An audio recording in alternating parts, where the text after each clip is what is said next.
Hello and welcome. My name is Alan, and today we are back with more A Testament of Hope, the writings and speeches of Dr. Martin Luther King Jr. Today we begin a new section of which is a new book called Where Do We Go From Here? Chaos or Community. The blurb reads,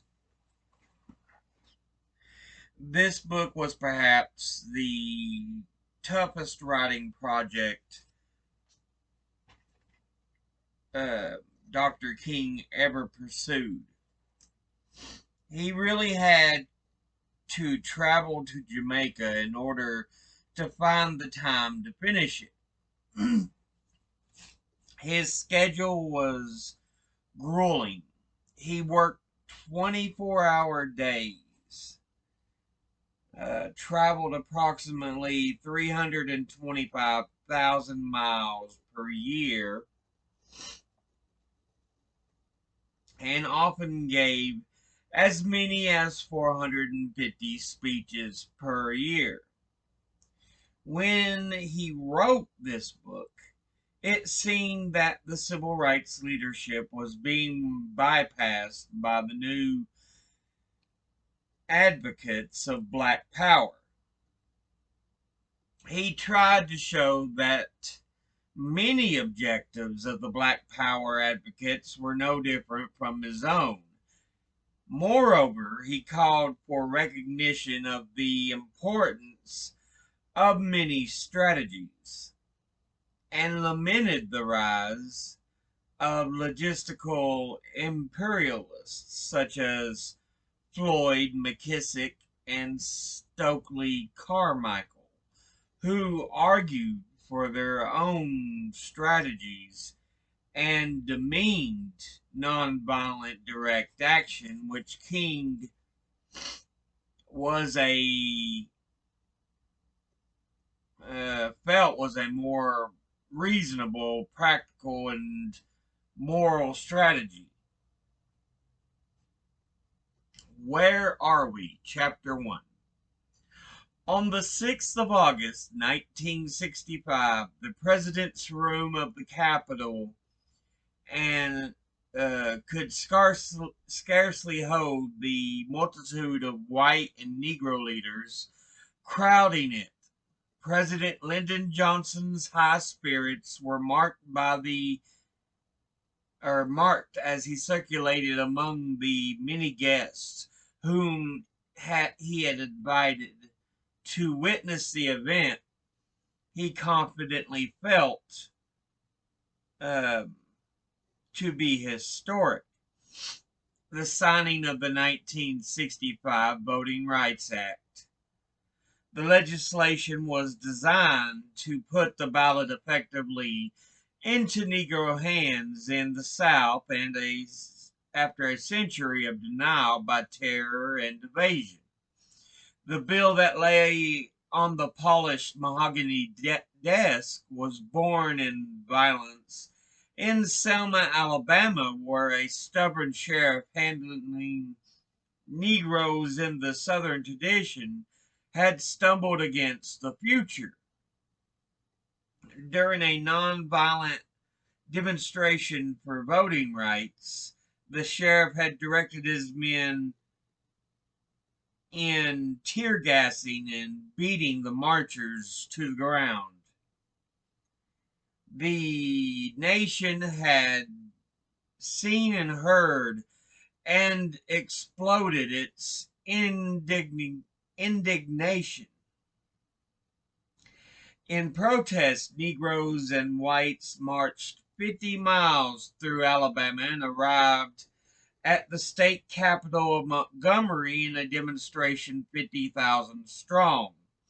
President Johnson, describing Selma as the modern Concord, addressed a joint session of Congress before a television audience of millions. He pledged that we shall overcome and declared that the national government must by law ensure to every Negro his full rights as a citizen. The Voting Rights Bill of 1965 was the result. In signing the measure, the president announced that today is a triumph for freedom, as huge as any victory that's ever been won on any battlefield. Today, we strike away the last major shackle of fierce and ancient bonds. 1 year later, some of the people who had been brutalized in Selma and who were present at the Capitol ceremonies were leading marchers in the suburbs of Chicago amid a rain of rocks and bottles among burning automobiles to the thunder of jeering thousands, many of them waving Nazi flags. A year later, some of the Negro leaders who had been present in Selma and at the Capitol ceremonies no longer held office in their organizations. They had been discarded to symbolize a radical change of tactics. A year later, the white backlash had become an emotional electoral issue in California, Maryland, and elsewhere. In several southern states, men long regarded as political clowns had become governors or only narrowly missed election. Their magic achieved with a witch's brew of bigotry, prejudice, half truths, and whole lies. During the year, white and Negro civil leaders, workers had been murdered in several southern communities. The swift and easy acquittals that followed for the accused had shocked much of the nation, but sent a wave of unabashed triumph through southern segregationist circles.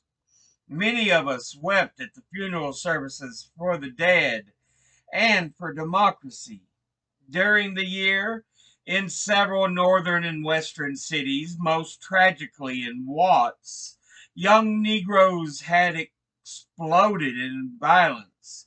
In an irrational burst of rage, they had sought to say something, but the flames had blackened both themselves and their oppressors. A year later, Ramparts magazine was asserting, after more than a decade of the civil rights movement, the Black American in Harlem, Waynesville, Baltimore, and Bogalusa is worse off today than he was 10 years ago. The movement's leaders know it, and it is the source of their despair. The movement is in despair because it has been forced to recognize the Negro Revolution as a myth. Had Negroes uh, fumbled the opportunities described by the president? Was the movement in despair? Why was widespread sympathy with the Negro Revolution abruptly submerged in indifference in some quarters or banished by outright hostility in others? Why was there an ideological disarray? A simple explanation holds that Negroes rioted in Watts. The voice of black power was heard through the land, and the white backlash was born. The public became infuriated and sympathy evaporated. This pat explanation founders, however, on the hard fact that the change in mood had preceded Watts and the Black Power slogan. Moreover, the white backlash had always existed underneath and sometimes on the surface of American life. No, the answers were both more complex and, for the long run, less pessimistic. With Selma and the Voting Rights Act, one phase of developments on the civil rights revolution came to an end. A new phase opened, but few observers realized it or were prepared for its implications. For the vast majority of white Americans, the past decade, the first phase had been a struggle to treat the Negro with a degree of decency, not of equality.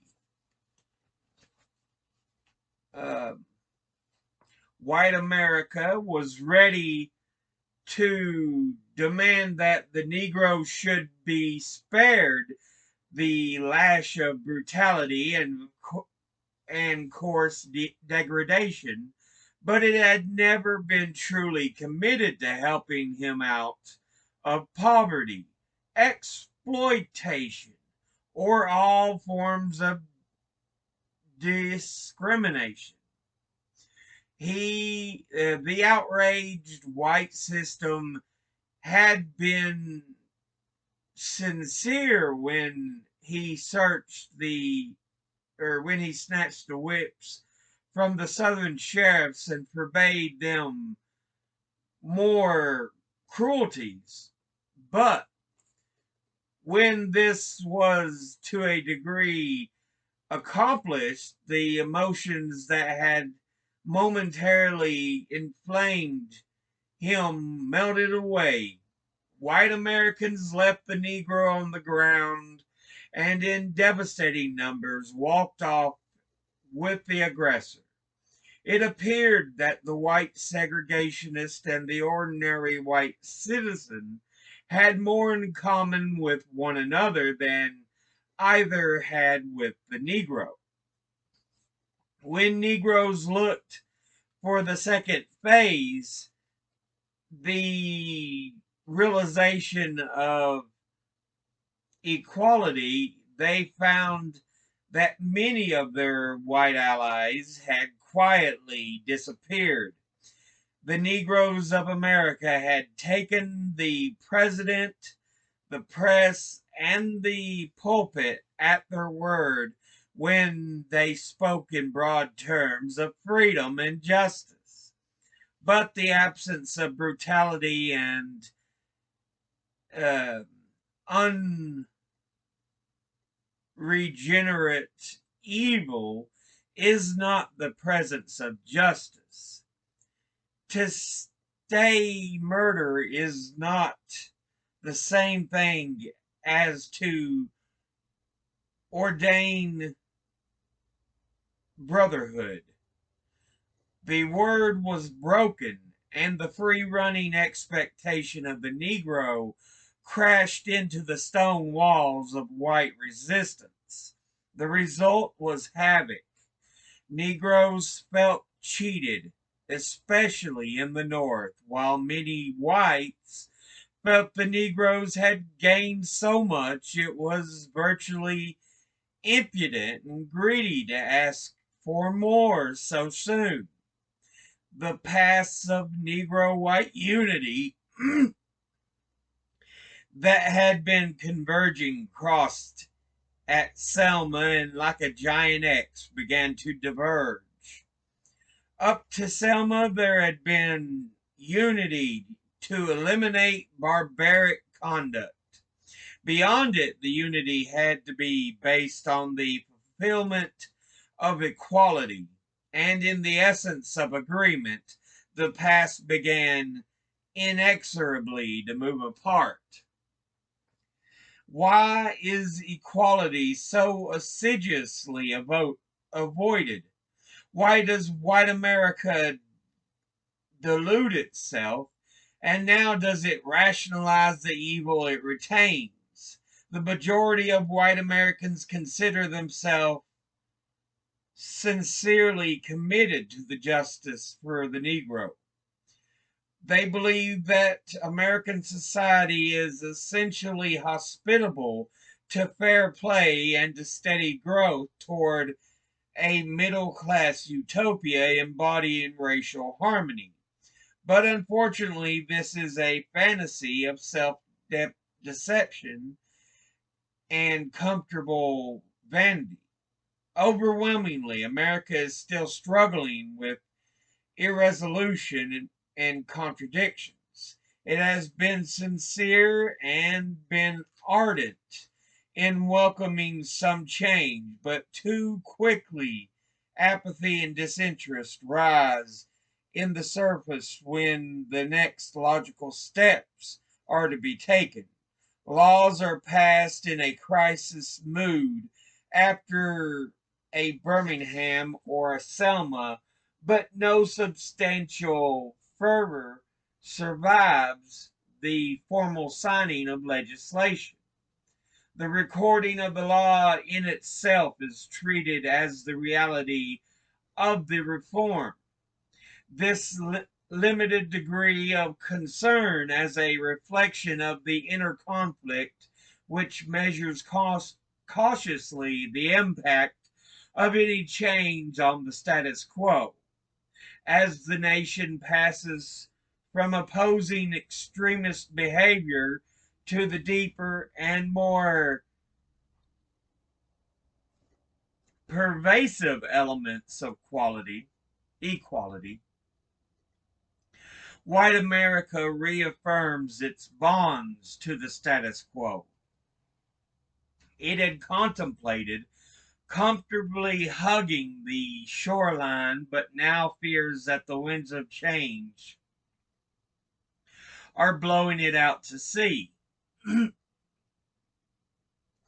The practical cost of the change for the nation up to this point has been cheap. The limited reforms has been obtained at bargain rates. There are no expenses, no taxes are required for Negroes to share lunch counters, libraries, parks, hotels, and other facilities with whites. Even the psychological adjustment is far from formidable, having exaggerated the emotional difficulties for decades. When demands for new conduct became inescapable, white Southerners may have stumbled under the strain but did not collapse. Even more significant changes involved voter registration required neither large monetary nor psychological sacrifice. Spectacular and turbulent events that dramatized the demand created an erroneous impression that a heavy burden was involved. The real cost lies ahead. The stiffening of white resistance is a recognition of that fact. The discount education given Negroes will in the future have to be purchased at full price if quality education is to be realized. Jobs are harder and costlier to create than voting rolls. The eradication of slums housing millions is complex, far beyond integrating buses and lunch counters. The assistant director of the Office of Economic Opportunity, Hyman Bookbinder, in a frank statement on the 29th of December 1966, declared that the long range cost of adequately implementing programs to fight poverty, ignorance, and slums will reach $1 trillion. He was not awed or dismayed by this prospect, but instead pointed out that the growth of the gross national product during the same period makes this expenditure comfortably possible. It is, he said, as simple as this. The poor can stop being poor if the rich are willing to become even richer at a slower rate.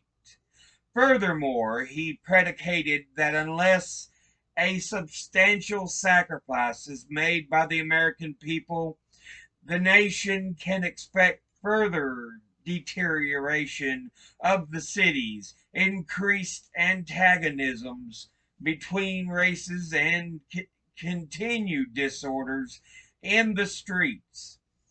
He asserted that people are not informed enough to give adequate support to anti poverty programs, and he leveled a share of the blame at the government because it must do more to get people to understand the size of the problem.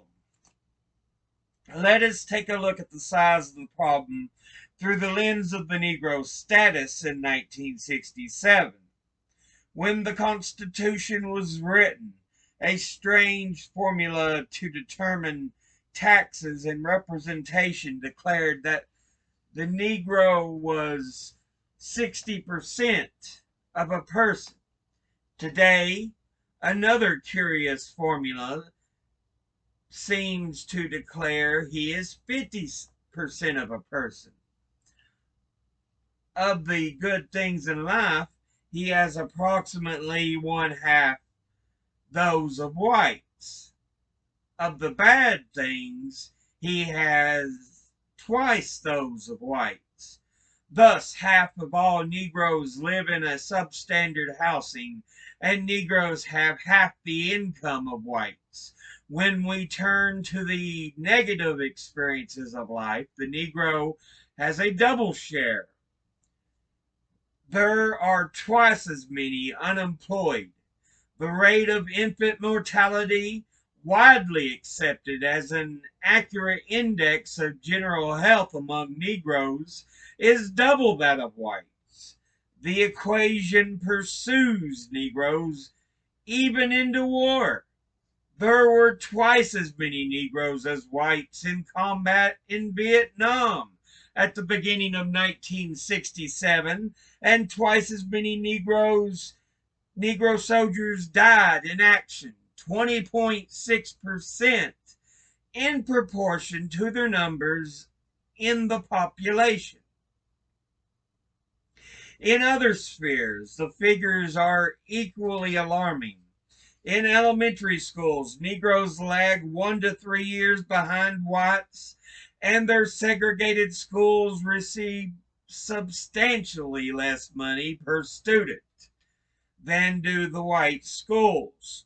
1/20th as many Negroes as whites attend college, and half of those are in ill equipped Southern institutions. Of employed Negroes, 75% hold menial jobs.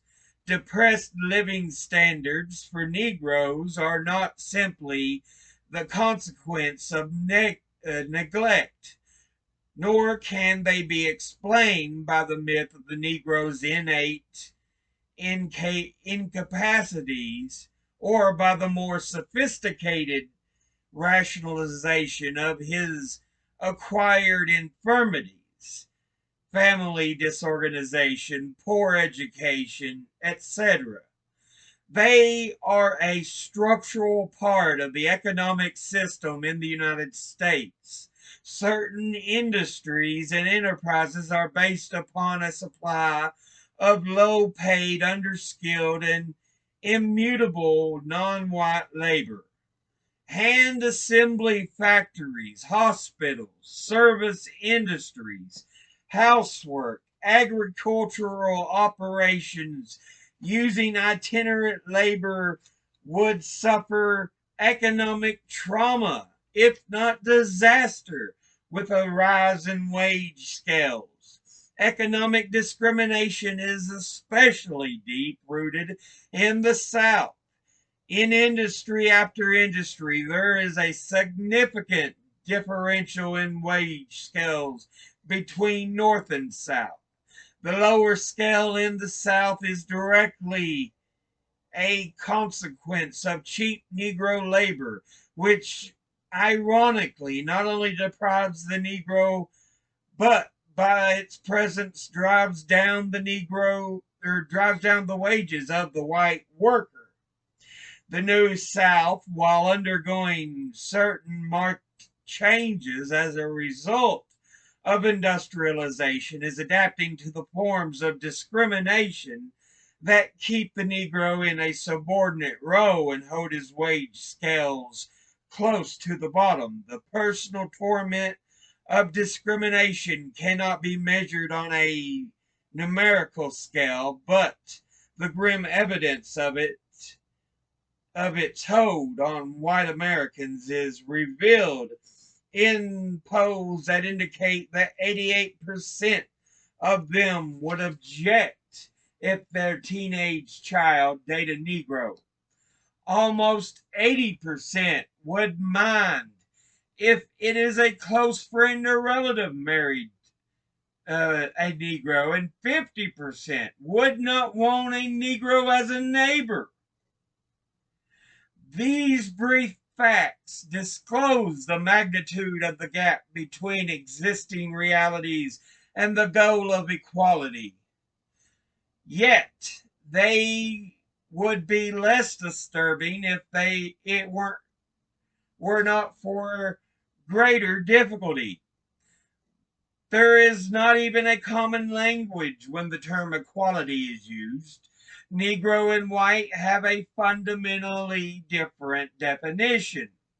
Negroes have proceeded from the premise that equality means that what it says, and they have taken white Americans at their word when they talked of it as an objective. But most whites in America in 1967, including many persons of goodwill, proceed from a premise that equality is a loose expression for improvement. White America is not even psychologically organized to close the gap. Essentially, it seeks only to make it less painful and less obvious, but in most respects to retain it. Most of the abrasions between Negroes and white liberals arise from this fact. White America is uneasy with injustice, and for 10 years it believed it was righting wrongs. The struggles were often bravely fought by fine people.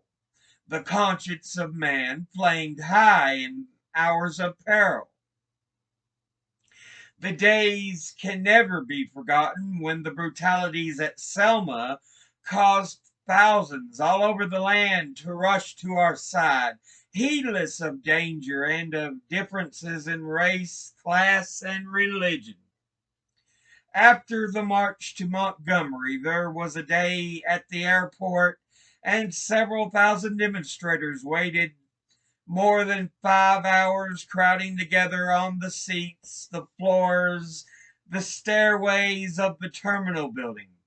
As I stood with them and saw white and Negro, nuns and priests, ministers and rabbis, labor organizers, lawyers, doctors, housemaids, and shop workers, brimming with vitality and enjoying a rare comradeship, I knew I was seeing a microcosm of the mankind of the future in this movement of luminous and genuine brotherhood.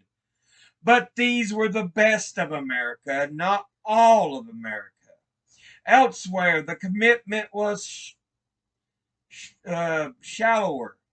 Conscience burned only dimly, and when atrocious behavior was curbed, the spirit settled easily into well padded pockets of complacency. Justice at the deepest level had but few stalwart champions. A good many observers have remarked that if equality could come at once, the Negro would not be ready for it. I submit that the white American is even more unprepared. The Negro on a mass scale is working vigorously to overcome his deficiencies and his maladjustments. Wherever there are job training programs, Negroes are crowding them. Those who are employed are revealing an eagerness for advancement never before so widespread and persistent. In the average Negro home, a new appreciation of culture is manifest. The circulation of periodicals and books written for Negroes is now in the multi-millions, while a decade ago it was scarcely past 100,000. In the schools, more Negro students are demanding courses that lead to college and beyond, refusing to settle for the crude vocational training that limited so many of them in the past. Whites, it must frankly be said, are not putting in a similar mass effort to re-educate themselves out of their racial ignorance. It is an aspect of their sense of superiority that the white people of America believe they have so little to learn. The reality of substantial investment to assist Negroes into the 20th century, adjusting to Negro neighbors, and genuine school integration is still a nightmare for all too many white Americans. White America could have liked to believe that in the past 10 years a mechanism had somehow been created that needed only orderly and smooth tending for the painless accomplishment of change. Yet, this is precisely what has not been achieved. Every civil rights law is still substantially more dishonored than honored. School desegregation is still 90% unimplemented across the land. The free exercise of the franchise in the exception rather than the rule is the exception rather than the rule in the South. Open democracy laws theoretically apply to population centers embracing tens of millions, but grim ghettos contradict the fine language of the legislation. Despite the mandates of law, equal employment still remains a distant dream. The legal structures have in practice proved to be neither structures nor law. The sparse and insufficient collection of statutes is not a structure. It is barely a naked framework. Legislation that is evaded, substantially nullified, and unenforced is a mockery of the law. Significant progress has effectively been barred by equivocations and retreats of government, and the same government that was the exultant when it sought political credit for enacting the measures. In this light, we are now able to see why the Supreme Court decisions on school desegregation, which we described as at the time as historic, have not made history.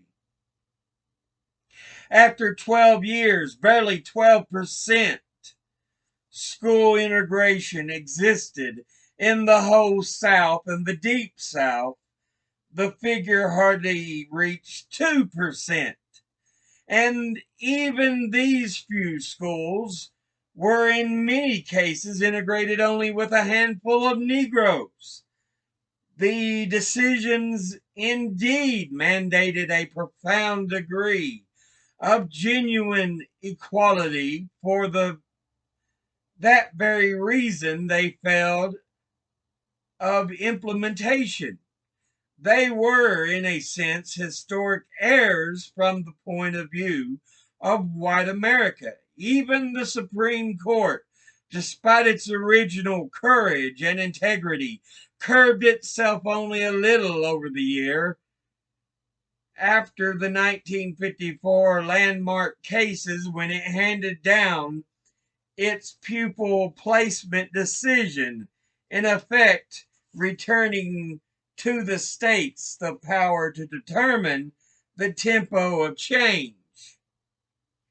The subsequent decision became the keystone in the structure that showed school desegregation that slowed school desegregation down to a crawl.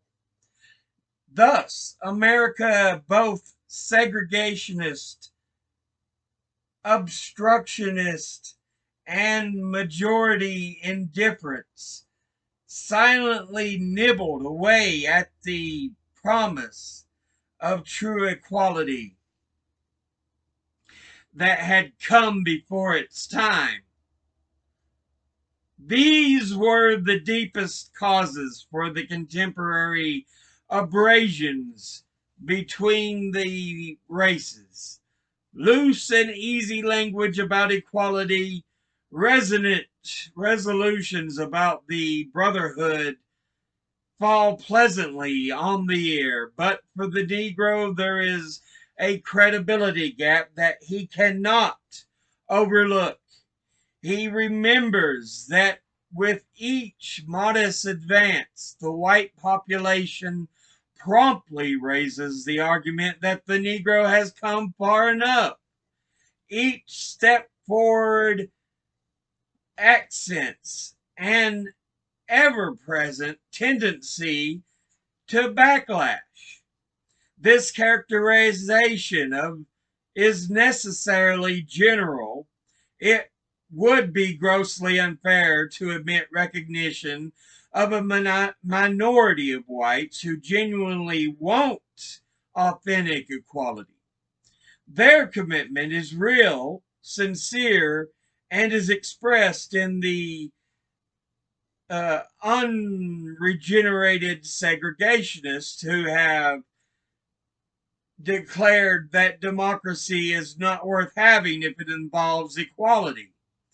The segregationist go is the total reversal of all reforms, the reestablishment of naked oppression, and if need be, a native form of fascism.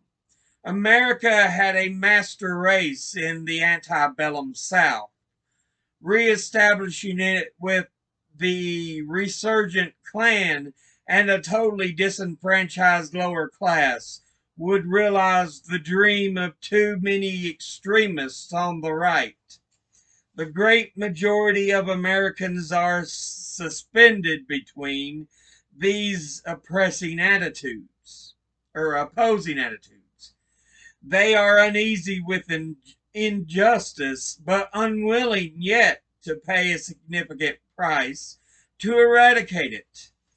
The persistence of racism in depth and dawning awareness that Negro demands still necessitate structural changes in society have generated a new phase of white resistance in North and South. Based on the cruel judgment that Negroes have come far enough, there is a strong mood to bring the civil rights movement to a halt or reduce it to a crawl. Negro demands that yesterday evoked admiration and support today to many have become tiresome, unwarranted, and a disturbance to the enjoyment of life. Cries of black power and riots are not the causes of white resistance, they are the consequences of it. Meanwhile, frustration and the loss of confidence in white power have engendered many Negroes a response that is essentially a loss of confidence in themselves. They are failing to appreciate two important facts. First, the line of Negroes, or the line of progress, is never straight. For a period of movement may follow a straight line, and when it encounters obstacles and the path bends, it is like curving around a mountain. When you are approaching a city, often it feels as though you were moving backward and you lose sight of your goal. But in fact, you are moving ahead, and soon you will see the city again closer by. We are encountering just such an experience today. The inevitable counter-revolution that succeeds every period of progress is taking place. Failing to understand this is a normal process of development, some Negroes are falling into unjustified pessimism and despair. Focusing on the ultimate goal and discovering it is still distant, they declare no progress at all has been made. This mood illustrates another fact that has been misinterpreted. A final victory is an accumulation of the many short-term encounters. Too lightly dismiss a success because it does not usher in a complete order of justice is to fail to comprehend the process of achieving full victory. It underestimates the value of confrontation and dissolves the confidence born to a partial victory by which new efforts are powered. The argument that the Negro has made no progress in a decade of turbulent effort rests on the demonstrable facts that paint an ugly picture of stagnation in many areas, including income levels, housing, and schools. But from a deeper perspective, a different conclusion emerges. The increases in segregated schools and the expanded slums are developments confined largely to the North. Substantial progress has been achieved in the South. The struggles of the past decade were not national in scope, they were Southern.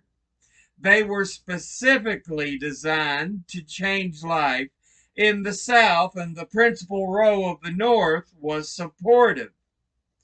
It would be a serious error to misconstrue the movement's strategy by measuring Northern accomplishments when virtually all programs were applied in the South and sought remedies applicable to it. The historic achievement is found in the fact that the movement in the South has profoundly shaken the entire uh, edifice of segregation. This is an accomplishment whose consequences are deeply felt by every Southern Negro in his daily life. It is no longer possible to count the number of public establishments that are open to Negroes. The persistence of segregation is not the salient fact of Southern experience. The proliferating areas in which the Negro moves freely is the new advancing truth. The South was the stronghold of racism. In the white migrations through history from the South to the North and West, racism has carried to poison the rest of the nation. Prejudice, discrimination, and bigotry has been intricately embedded in all institutions of Southern life, political, social, and economic. There could be no possibility of life transforming change as long as a vast and solid influence of Southern segregation remained unchallenged and unhurt. The 10-year assault at the roots was fundamental to undermining the system.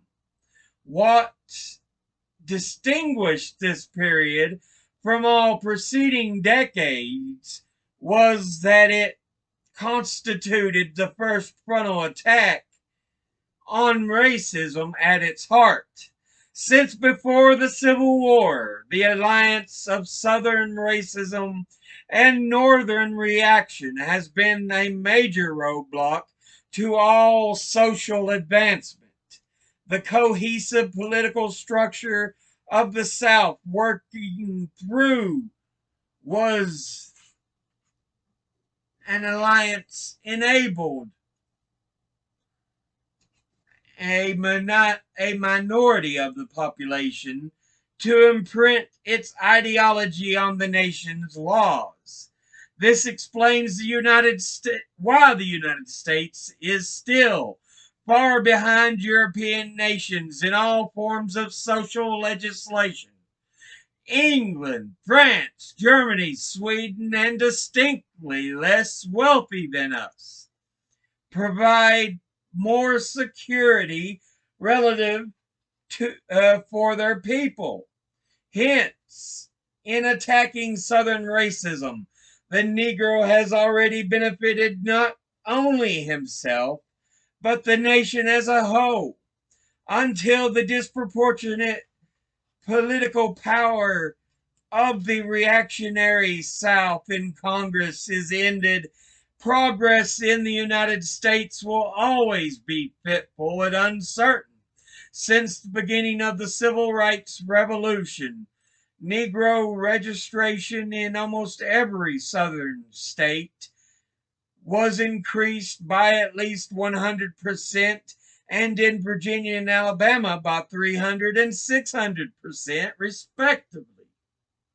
There are no illusions among Southern segregationists that these gains are unimportant. The old order has already lost ground. It retreats and its retreats are symbolized by the departure from public life of Sheriffs Clark and Bull Connor. Far more important, the racists have restructured old parties to cope with the emerging challenge.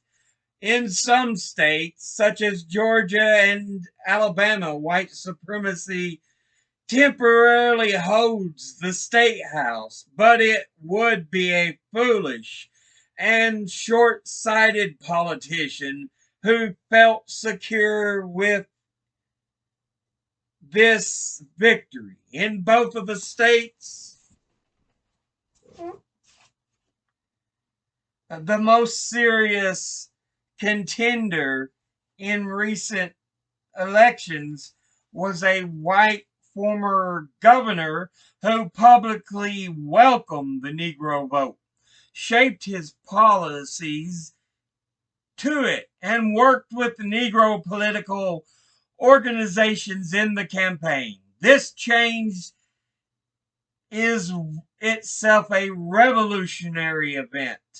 The amazing transformation took place in one decade of struggle after 10 decades of virtual total disenfranchisement. The future shape of Southern politics will again operate without a strong Negro electorate as a single force.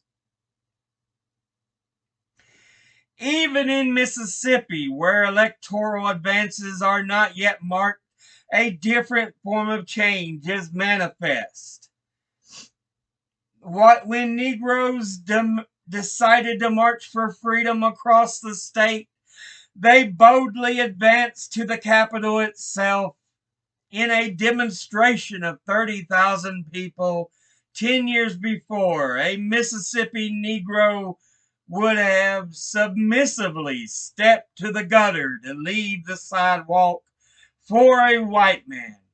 10 years before, to plan a meeting, Negroes would have to come together at night in the woods as conspirators. A decade ago, not a single Negro entered the legislative chambers of the South except as a porter or a chauffeur.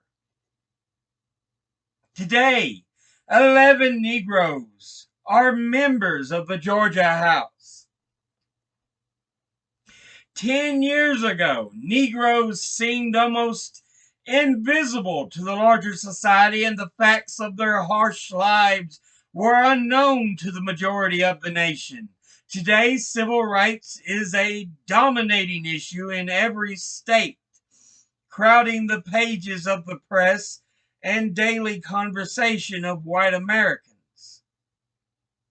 In this decade of change, the Negro stood up and confronted his oppressor.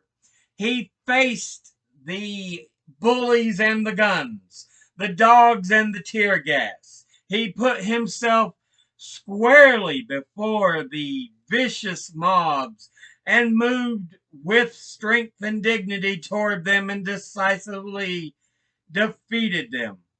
For more than a century of slavery and another century of segregation, Negroes did not find mass unity, nor could they mount mass actions. The American brand of servitude tore them apart and held them in paralyzed solitude. But in the past decade, Negroes united and marched and found out the new unity and action. Vast monuments of dignity were shaped, courage was forged, and hope took concrete form. For hundreds of years, Negroes had fought to stay alive by developing an endurance to hardship and heartbreak. In the decade, the Negro stepped into a new role. He no longer would endure. He would resist and win. He still had the age-old capacity to live in hunger and want, but now he banished these as his lifelong companions. He could tolerate humiliation and scorn, but now he armed himself with dignity and resistance, and his adversary tasted the gall of defeat. For the first time in his history, the Negro did not have to use subterfuge as a defense or solicit pity. His endurance was not employed for compromise with evil, but to supply strength to crush it. He came out of his struggle integrated only slightly in the external society, but powerfully integrated within. This was the victory that had to precede all other gains. He made his government write new laws to alter some of the cruelest injustices that affected him. He made an indifferent and unconcerned nation rise from lethargy and recognize his oppression and struggle with a newly aroused conscience. He gained manhood in the nation that had always called him boy. These were the values he won that enlivened hope, even while sluggish progress had made no substantial changes in the quality or quantity of his daily bread. The great deal the Negro has won in spiritual undergirding, and the great deal he has won in material progress indicate the strengths and weaknesses of the life of the Negro in 1967. They also reveal that no matter how many obstacles persist, the Negro's forward march can no longer be stopped.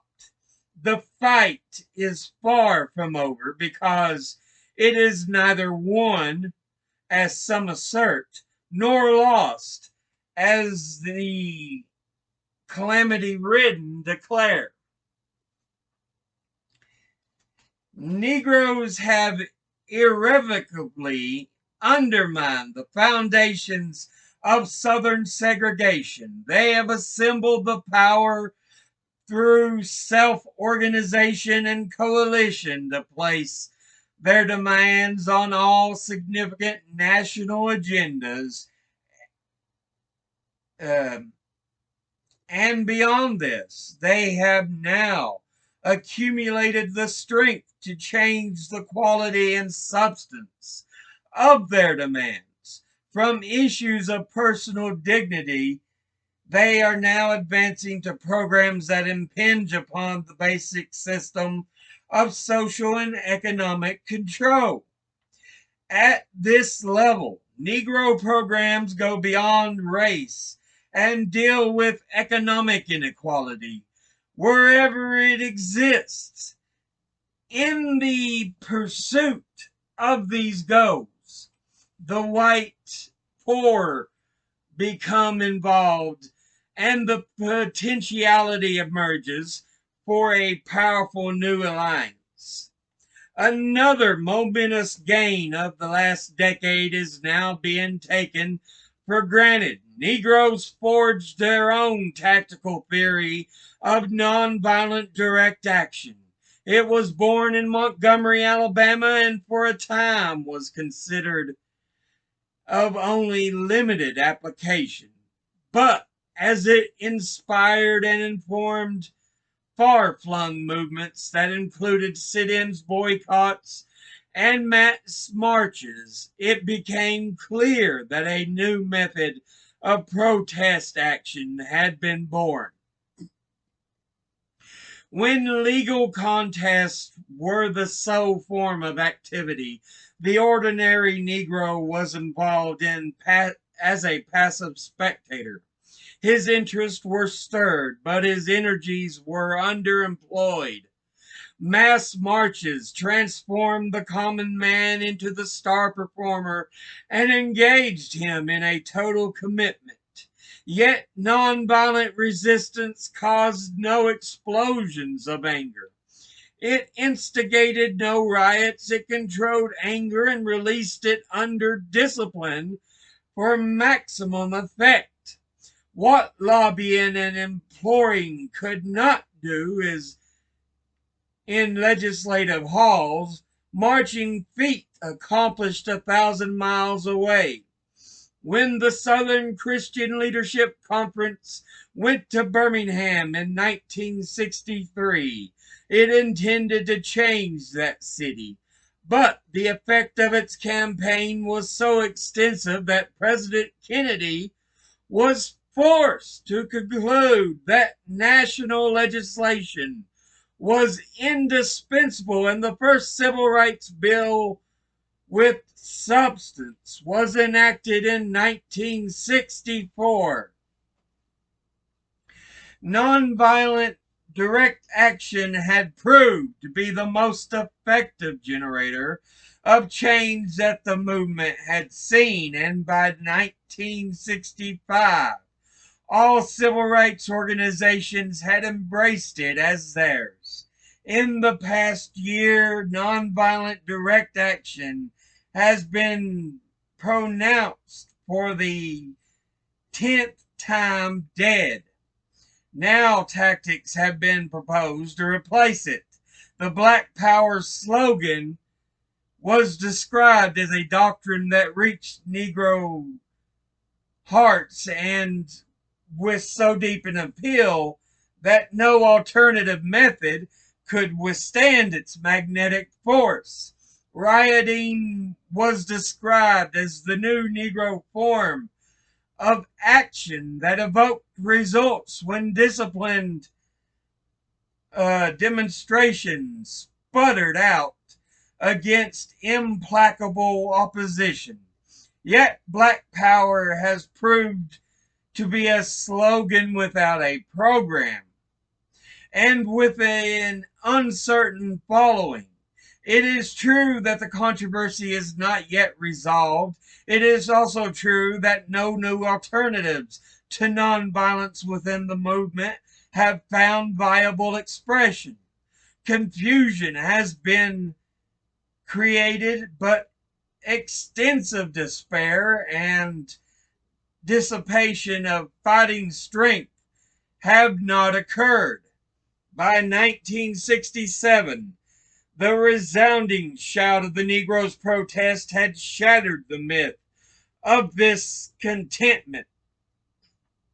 The courage with which he confronted enraged mobs dissolved the stereotype of the grinning, submissive Uncle Tom. Indeed, by the end of the turbulent decade, there was a new quality to Negro life. The Negro was no longer a subject of change. He was an active organ of change. He powered the drive. He set the pace. At the same time, it had become clear that though white opposition could be defeated, it remained in a formidable force capable of hardening its resistance when the cost of change was increased. The daily life of the Negro is still lived in the basement of the Great Society. He is still at the bottom despite the few who have penetrated the slightly higher levels. Even when the door has been forced partially open, mobility for the Negro is still sharply restricted. There is often no bottom at which to start, and when there is almost always no room at the top. The northern ghetto dweller who still lives in a schizophrenic social milieu in the past decade, he supported and derived pride from Southern struggles and accomplishment.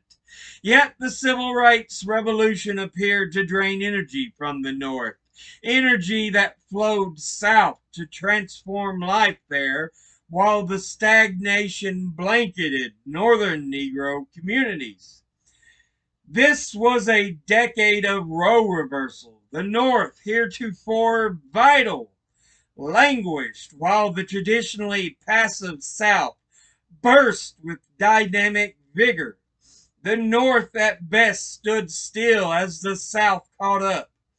Civil rights leaders had long thought the North would benefit derivatively from the Southern struggle. They assumed that without massive upheavals, certain systemic changes were inevitable as the whole nation re-examined and marched and searched its conscience. This was a miscalculation. It was founded on the belief that opposition in the North was not transigent, that it was flexible and was, if not fully, at least partially hospitable to corrective influences. We forgot that we knew daily in the South freedom is not given, it is won. Concentration of effort in the uh, large northern cities can no longer be postponed in favor of southern campaigns. Both must now be sustained. In assessing the results of the Negro Revolution so far, it can be concluded that Negroes have established a foothold. No more. We have written a Declaration of Independence, itself an accomplishment. But the effort to transform the words into life experience is not yet done. Enough to expect the dawn of a new day.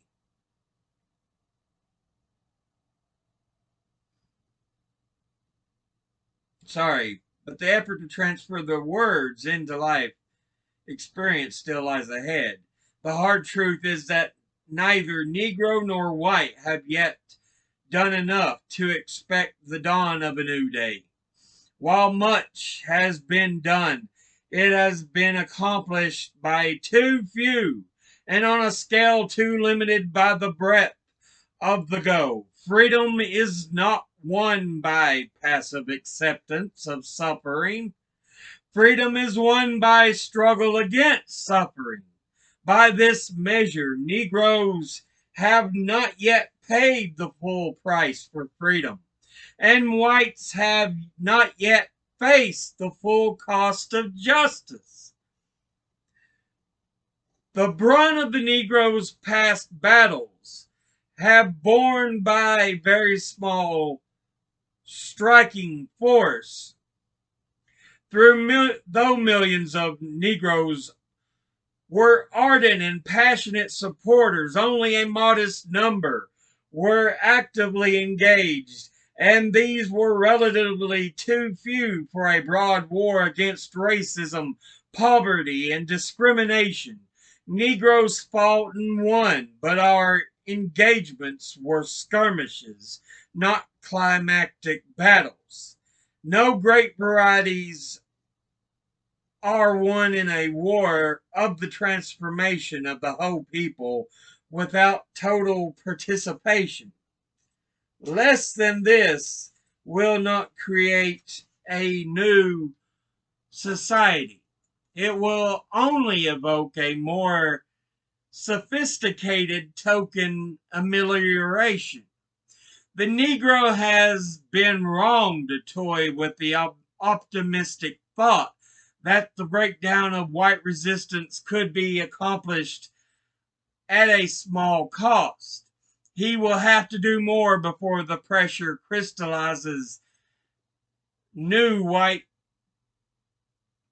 principles and new responses. The two forces must continue to collide as Negro aspirations burst against the ancient fortresses of the status quo.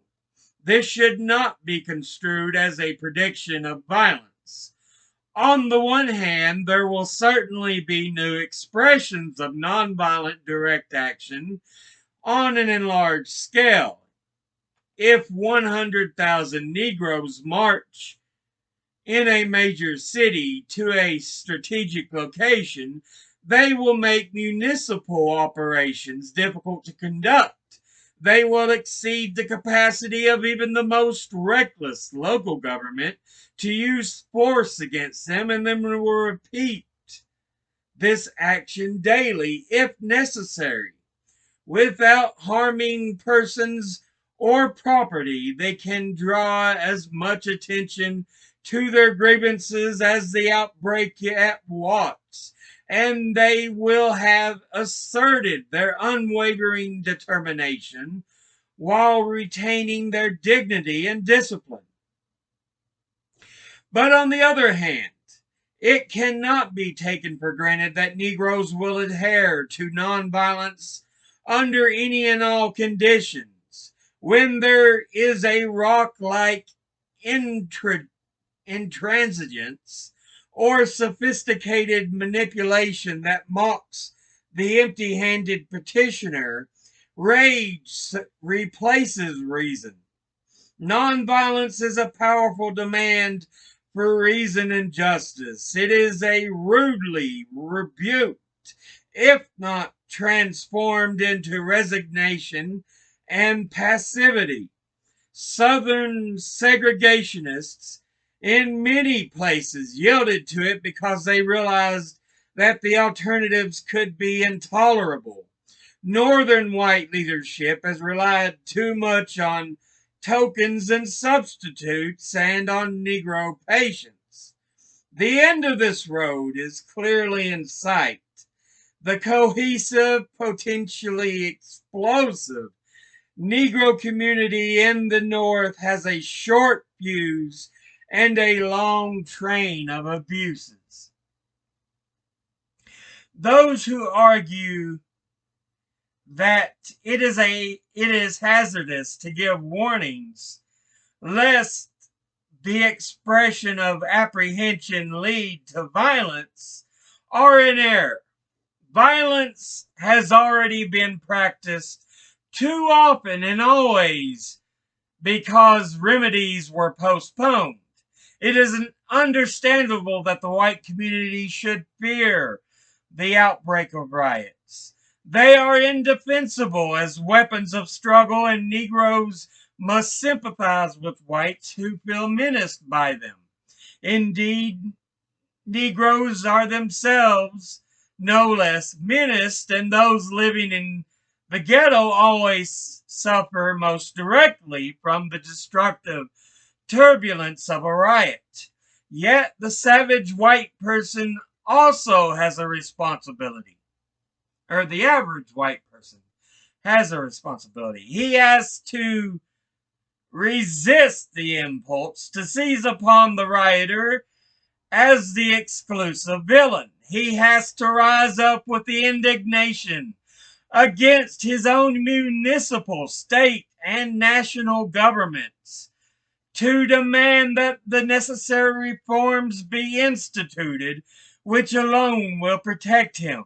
If he reserves his resentment only for the Negro, he will be the victim by allowing those who have the great culpability to evade responsibility. Social justice and progress are the absolute guarantors of riot prevention. There is no other answer. Constructive social change will bring certain tranquility. Evasions will merely encourage turmoil. Negroes hold only one key to the double lock of peaceful change. The other is in the hands of the white community. So, yeah, Dr. King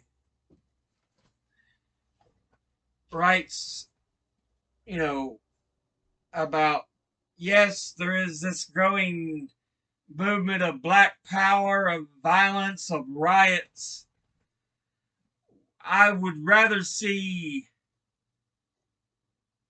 nonviolent direct action because it can affect change too. But there are many who say that change is coming too slowly and thus turn to violence. And again, like I said, it seems awfully reminiscent of the Black Lives Matter protests. You read that and think back to BLM protests. Very, very similar. But yeah, that's all I'm going to read. It's been a long one. As always, educate thyself. Think, read, study, learn. Someone tries to tell you something you have trouble believing, ask them to cite their sources. I'll see you all in the next episode. Until then, later.